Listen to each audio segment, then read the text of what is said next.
Hello all, welcome back all of you. So from this video onwards, we will be starting to discuss solution of sample paper 2020-21. This week we will focus on the objective section, that is as I discussed, very important because this year content of objective questions has been increased. Okay, now let us directly go into the first question. Now already whatever sample papers we went through and whatever pre-board mock examination that we might have given, we had an observation that almost in every paper this valid or invalid identifier question was there. Okay, so let us see what it actually speaks about. Find the invalid identifier from the following. Remember the word invalid identifier means which of them is not suitable to be a proper variable name. Now, follow some rules. Variable names will never begin with numbers. Variable names will have only support of one special character, that is underscore. Variable name should not have space. If we follow these rules, these kind of things will be very easy for us. Find the invalid identifier from the following. I think this is accepted. I think this is accepted. Now variable name will never begin with a number, so this is one of the invalid identifier. And already I told you in one of the previous question banks that if true or false is there and if it is written in small, there is no problem, it will be a valid identifier. But if true or false is written in capital, then it will be regarded as some reserved word for Python. So that means for this question, option number B, because it is capital true, because it is a reserved word, it is not a valid identifier, it is not a valid variable name. And similarly, option number C is beginning with number, so it is not a valid identifier. So correct answer of first question is B and C. Okay. Moving to the second question, there is a list and we are required to print L of 2:5. Now, please be very sure with the syntax of this. Syntax of this is starting value colon ending value plus 1. Ending value plus 1. So technically the list we or the part of the list or the you can say inside portion of the list that we want to print is from 2 to 4. So let us see 0, 1, 2, 3, 4. So as per me, the valid output will be in square brackets 6, 82 and 5. Third question, very simple. CSV is full form, comma, separated values. Fourth question, based on a concept of 11th standard.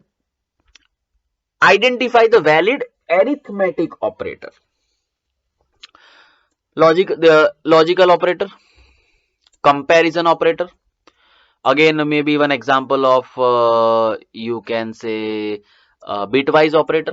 Okay, the only arithmetic operator that I can find here is double star, that means power. Okay, that means exponent. Fine. So the only valid arithmetic operator that I can find in question number 4 is option number C. This is, I think, a logical operator, comparison operator, logical operator. Okay, or yeah, this is a bitwise operator. Yes, comparison operator and logical operator. This is the only arithmetic or mathematical operator that we find here. So as per me, correct answer will be option number C. Question number 5. Suppose a tuple T is declared as T of 10, 20, 43 and 39. Which of the following is incorrect? Print T of 1. Obviously, tuple supports indexing. So, if we print T of 1, technically 0, 1, 12 will be printed. So, that is correct. T2 equal to minus 29. I will definitely say that this is wrong because tuple is of the immutable type. I repeat my words.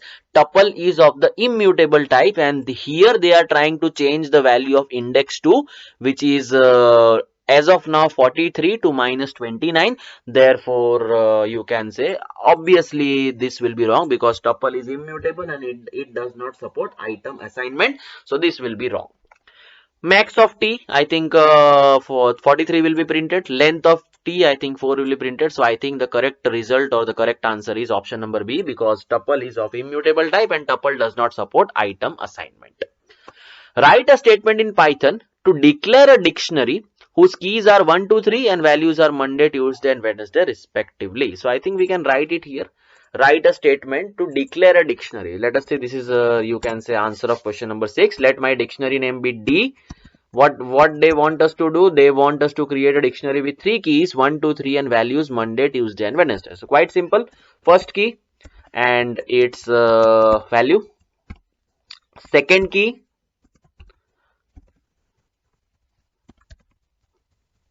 and its value. Third key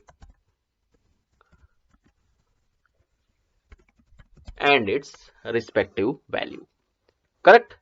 So that was answer of question number 6. Quite straightforward and simple. A tuple is declared as T25698. What will be the value of sum of T? Remember, sum is a function in tuple which will add all elements of tuple. Remember, sum is a function in tuple which will add all elements of a tuple. So T of 25698. I think we have to perform addition. 2 plus 5 7, 7 plus 6 13, 13 plus 9 22, and 22 plus 8 30. My answer for question number 7 is 30. Sum is a function of tuple just like minimum and max which will add all individual elements of tuple together. Correct? That was question number 7. Question number 8. Name the built-in mathematical function or method that is used to return absolute value of a number. Quite simple, discussed in 11th standard. Absolute value of any number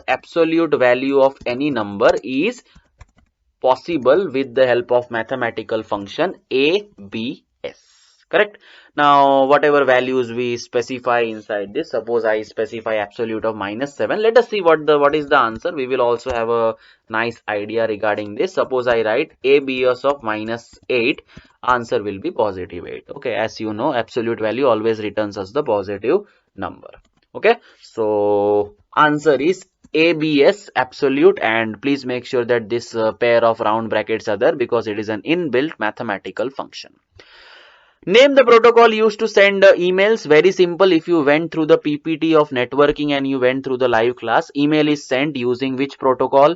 SMTP protocol, and be safe to write the full form also. This is question number 9. So please remember, emails are sent using SMTP protocol and it stands for Simple Mail Transfer Protocol. It stands for Simple Mail Transfer Protocol. Let us see the last question for this video. Your friend Ranjana complains that someone has created a fake profile on Facebook and defaming her character with abusive comments and pictures. Identify the type of cyber crime for these situations. This can be identity theft to be one case. This can be cyber bullying for another case because it is mentioned that fake profile. So definitely identity theft and defaming her character with abusive comments. So this can be case of either both can be written, identity theft, or it can be also case of cyber harassment or cyber bullying. BULLYING. Okay. Please go through the solution of all the first 10 questions that I discussed in this video for clarity of concept. Okay, we will meet in the next video with solution of the pending questions of this objective pattern. Thank you and have a nice day.